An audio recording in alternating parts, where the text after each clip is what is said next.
கதையின் தலைப்பு அன்பின் சக்தி. ஒரு சிறிய கிராமத்து லாயத்தில் கவின் என்ற 13 வயது சிறுவன் வாழ்ந்து வந்தான்.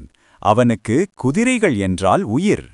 ஒரு மாலை வேளையில் லாயத்திலிருந்த வயதான குதிரையான வீரன் பலவீனமாக நிற்பதையும் அவனது தீவனத்தை உண்ண மறுப்பதையும் கவின் கவனித்தான். மற்ற லாய ஊழியர்கள் அதை பொருட்படுத்தவில்லை.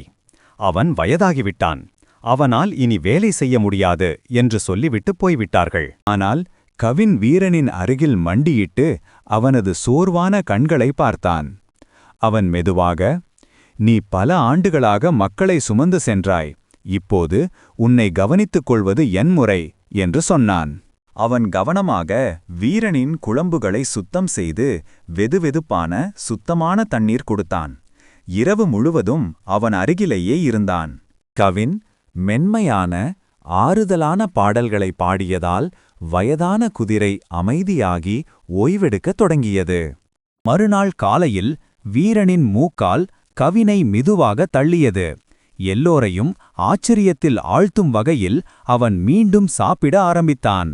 இந்த விசேஷமான தருணத்தை கவனித்த லாயர் உரிமையாளர் புன்னகைத்தார்.